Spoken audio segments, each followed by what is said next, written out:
Hi everyone, this is Dr. Aisha Tasneem, consultant ENT surgeon at Asian ENT Begumpet. ఈ రోజు మనము చెవు గురించి, చెవులో వచ్చే చాలా డేంజరస్ థింగ్ గురించి మాట్లాడుకుందాం. దీన్ని unsafe kind of chronic separative otitis media అంటాం.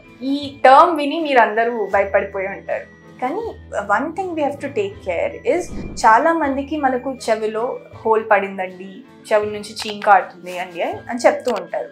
కానీ when do we take this seriously అది తెలుసుకోవడం ఇంపార్టెంట్. సో మనకు జనరల్గా చెవు భాగంలో మన ఇయర్ డ్రమ్లో 2 పార్ట్స్ ఉంటాయి. ఒకటి పార్స్ టెన్సా అంటాము, ఒకటి పార్స్ ఫ్లాసిడా అంటాము. ఈ పార్స్ టెన్సాలో వచ్చే ఏదైతే హోల్స్ ఉంటాయో దాన్ని సెంట్రల్ పర్ఫరేషన్స్ అంటాం అన్నమాట. అంటే మీకు ఒకవేళ ఈ పార్స్ టెన్సా భాగంలో ఒకవేళ హోల్ వచ్చింది అంటే దాన్ని safe type of chronic separative otitis media అంటాం అన్నమాట.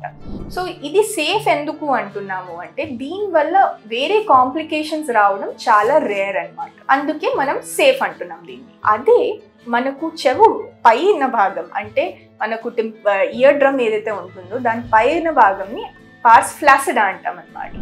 ఆ భాగంలో ఒకవేళ ఏమైనా ఇన్ఫెక్షన్ వచ్చినా, హోల్ పడినా, లేకపోతే కొలెస్ట్రిటోమా అంటాం అన్నమాట. అంటే ఇది ఒక బోన్ని తినే వ్యాధి. సో అలా ఏమైనా ఉంటే దాన్ని అన్సేఫ్ సిఎస్ఓ అంటాం అన్నమాట.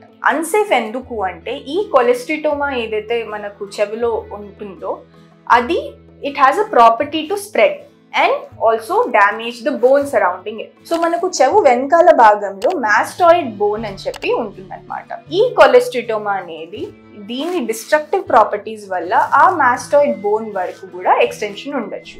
ఇన్ కేస్ ఈ ఎక్స్టెన్షన్ అలానే బోన్ని తింటూ వెళ్తే మనకు బ్రెయిన్కి ఇంకా చెవుకి మధ్యలో ఒక సన్న బోన్ ఉంటుందన్నమాట. అది కూడా ఎరోడ్ అయిపోయి మనకు బ్రెయిన్ ఇన్ఫెక్షన్స్ కూడా రావచ్చు. That is the reason it is called unsafe. ఇలా ఉన్నప్పుడు మనకు జనరలీ సిమ్టమ్స్ ఏముంటాయి అంటే మనకు చెవు నుంచి చీమ్ ఏదైతే కారుతుందో అది కొంచెం ఉన్న బాగా చెడు వాసన ఉంటుంది. అండ్ అప్పుడప్పుడు మనకు చెవు నుంచి రక్తం కూడా రావచ్చు. అనదర్ థింగ్ ఇస్ దీంతో పాటు మనకు చక్కర రావడం కానీ, వినికిడి బాగా తగ్గిపోవడం కానీ కూడా ఉండొచ్చు అనమాట.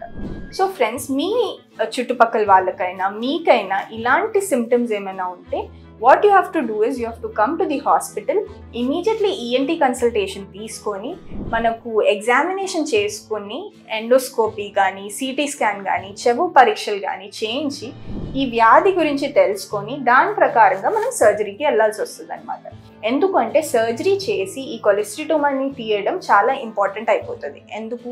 Because we have to prevent the progression. So please be careful about this kind of disease and వెంటనే హాస్పిటల్కి రండి. Thank you.